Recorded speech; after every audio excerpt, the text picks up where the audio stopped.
Howdy, McMicken Heights Church. Pastor Matt here coming at you with the weekly update for July 28th. This Sunday, we're going to be diving into Ephesians chapter 6, the final chapter in Ephesians. We're there. We've made it. We're going to be looking at Paul's address in the relationship between parents and children and bondservants and masters. Just a heads up, this week, we aren't going to be having our normal Sunday school classes, so all the kids are going to be in with the service with us. So we have the activity bags in the back. We'll make sure those are stocked and ready to go. So that's just for this week. Heads up on that.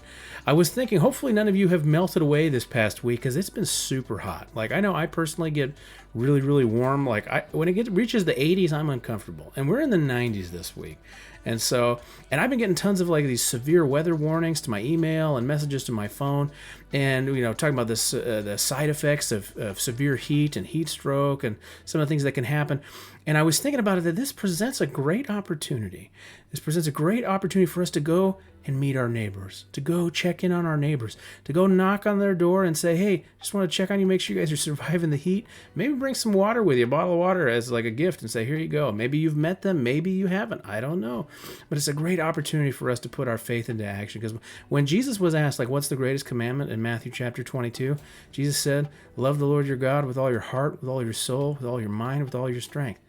This is the first and greatest commandment. And the second is equal to it. Love your neighbor as yourself. And this is a great opportunity for us to put our faith in action and love our neighbors in a very, very tangible, real way. Checking on them, make sure they're okay, surviving the heat. Let's take this opportunity to love our neighbors this week. And on a separate note, I'm going to talk about the Berglund Love Offering. Just an update on that. We took a special offering for Greg and Pam Berglund, who are missionaries that we support to Indonesia. And they were here visiting with us a couple of weeks ago now. And so we did a special offering for them. And the total number so far that the treasurer gave me is that we have raised $2,990 to send to them as a gift. And that is amazing. And to that, I have to say thank you for demonstrating your faith in action through your generosity and your giving and supporting of the mission. I know this will be a huge blessing to the Berglunds, and I'm blown away. Well done, church. Well done. A couple things on the updates for calendars. We have a social committee meeting on August 1st. They're going to be looking at scheduling kind of a church end of summer barbecue, which I have offered to host at my home, and want to get to have some people over and get to meet some people. So that's one of the events that they're looking at planning, and then some other events as well throughout the year. So if you'd like to be involved in the planning process for that, August 1st, 7 p.m. at the church is where they're going to be meeting. We do have another Harvest Fest planning meeting coming up on August 14th. That's going to be after the service on Sunday. And I've got a link there, too, that's if you're interested in signing up for volunteering for the Harvest Fest, that you can sign up there.